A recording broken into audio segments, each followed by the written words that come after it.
Bonjour à tous, je suis Julia Rousseau, interne en pharmacie dans le service du professeur Cisternino de l'hôpital Necker. Tout d'abord, je souhaitais remercier les membres du jury d'avoir sélectionné notre présentation. Je vais vous parler aujourd'hui d'une étude qui a été menée dans notre zone de production sur la contamination externe chimique des flacons de cytotoxiques. La toxicité des agents anticancéreux est quelque chose de bien connu et une attention toute particulière doit être portée sur l'exposition du personnel qui manipule ces substances. Une étude précédemment menée dans notre service l'année dernière sur la contamination de surface a révélé que les bacs de stockage des flacons de cytotoxiques étaient contaminés. Nous avons souhaité connaître la source de cette contamination et l'hypothèse qui nous semblait la plus vraisemblable était que la contamination vienne du conditionnement primaire, c'est-à-dire des flacons de cytotoxiques. On sait pourtant que les laboratoires pharmaceutiques ont développé des méthodes afin d'éviter cette contamination, comme le nettoyage externe des flacons après remplissage ou encore la position d'un suremballage polymérique sur le flacon de verre qui a pour fonction première d'éviter le bris. L'objectif de notre étude était donc d'évaluer la contamination à la surface du conditionnement primaire de 5 cytotoxiques. Pour cela, nous avons sélectionné ces 5 spécialités parmi les 60 principes actifs que nous manipulons mensuellement au sein de notre unité de production. Leur sélection a été faite selon leur consommation, leur toxicité et leur émanence, et sont les suivants. Il y a eu la cytarabine, qui est un cytotoxique sous forme liquide et qui est une spécialité filmée. Elle a donc ce suremballage polymérique, tout comme la doxorubicine sous forme liquide qui est elle-même filmée, l'étoposide phosphate, le cyclophosphamide et l'ifosfamide. Ces 3 spécialités sont sous forme de poudre. Ces 5 spécialités proviennent de 4 fabricants différents. Et en tout, 50 flacons ont été prélevés, c'est-à-dire 10 par spécialité. Les prélèvements des surfaces des flacons ont été effectués immédiatement après réception et décartonnage des spécialités au sein de notre unité de production. La technique utilisée était celle d'essuyage des parois à l'aide d'un papier filtre en cellulose imbibé d'OPPI. Un papier filtre a été utilisé pour chaque dizaine de flacons par spécialité, et ensuite les prélèvements ont été envoyés dans un laboratoire extérieur au CH de Lyon-Sud, et la technique utilisée était la chromatographie liquide couplée à une spectrométrie de masse à haute résolution. Les résultats obtenus sont les suivants. Pour la cytarabine, le cyclophosphamide et l'ifosfamide, la quantité de cytotoxiques présente sur la surface des flacons était supérieure à la limite de détection de la méthode. Nous avons souhaité calculer la surface en centimètres carrés de chaque flacon pour pouvoir déterminer le taux de contamination en nanogrammes par centimètre carré. On peut remarquer que le taux de contamination est particulièrement élevé pour les flacons de cytarabine. Dans la littérature, en ce qui concerne les limites, il y a dans la pharmacopée européenne, avec la monographie USP, qui indique qu'aucune norme concernant les limites acceptables existe. Il y a un exemple de contamination mesurable qui serait le niveau de cyclophosphamide supérieur à 1 nanogramme par centimètre carré. Certaines études ont montré qu'il y avait une contamination chez les personnels exposés, ce qui n'est pas le cas pour nous, pour notre taux de cyclophosphamide.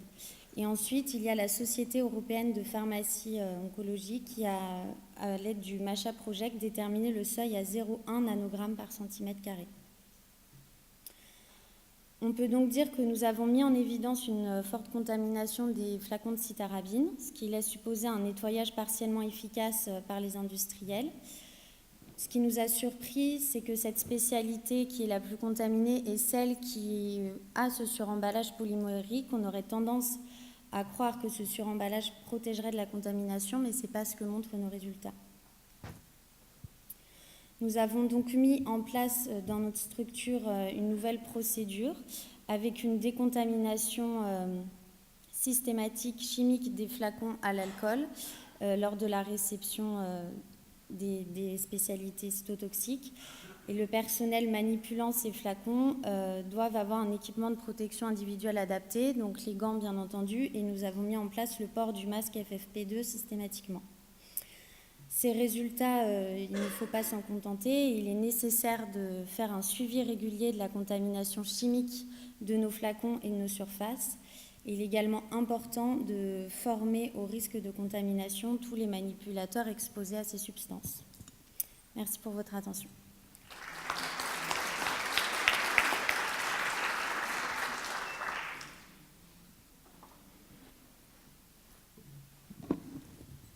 Des questions ? Il doit y en avoir des questions quand même, non?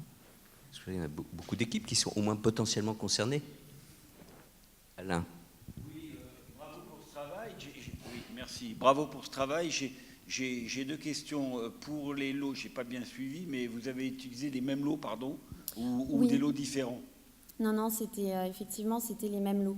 Pour voir si c'est factuel, par exemple, enfin, le fait qu'un lot aurait été contaminé pour la citarabine et pas l'autre, quoi, voilà. C'est vrai que ce serait intéressant de réitérer ces études, mais sur plusieurs lots différents.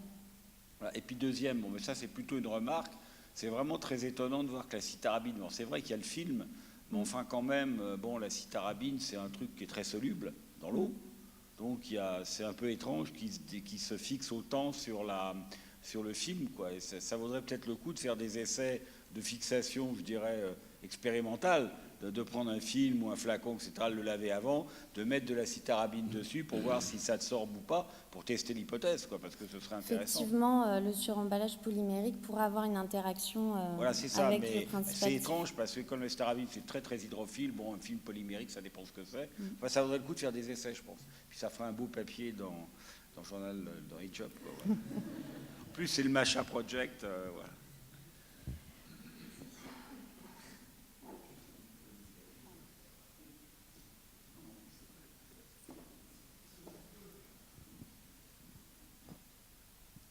Bonjour. Moi, j'avais une question concernant ce que vous allez mettre en place, la décontamination des flacons. Alors, deux questions en une. Pourquoi décontaminer à l'alcool, d'abord?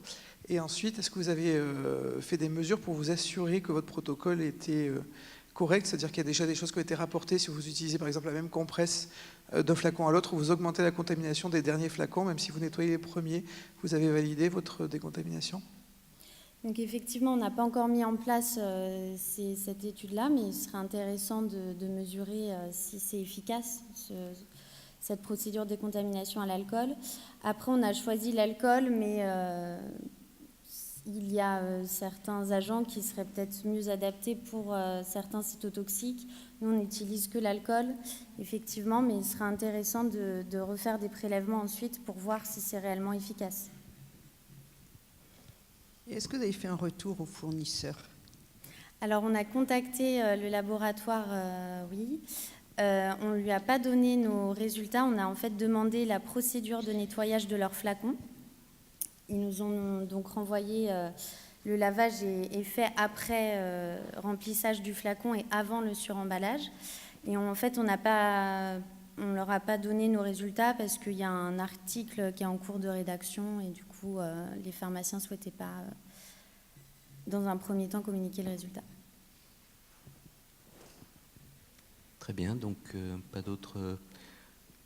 Bon, en tout cas, ce qui est bien, parallèlement à ce travail, c'est d'avoir mis également en avant... Enfin, cité, après, je ne suis pas persuadé que ce soit là, qu'il n'y ait pas d'autres sources, mais c'est important, le projet de l'ESOP, qui est le Macha Project, qui est en cours, hein, en fait, oui. Qui est pas mal avancé, qui est coordonné par Evelina Korsava, qui est polonaise. Et ce qui est intéressant, c'est une fois que ce projet, à mon avis, ça ne sera pas avant 1 an, c'est de regarder les résultats des autres centres, et en plus, dans des situations très différentes, puisque ça comprend beaucoup de pays européens différents. Donc ça sera, à mon avis, tout à fait intéressant de pouvoir se comparer, de regarder ce qu'ont trouvé les autres centres. Alors eux, ils coordonnent, il y a aussi l'aspect analytique, ils coordonnent leur dosage dans un centre en Allemagne, si mes souvenirs sont bons. Mais ça sera vraiment judicieux de se rapprocher. Même, voilà, je vous encourage à le faire en tout cas. Très bien, merci. Merci en tout cas.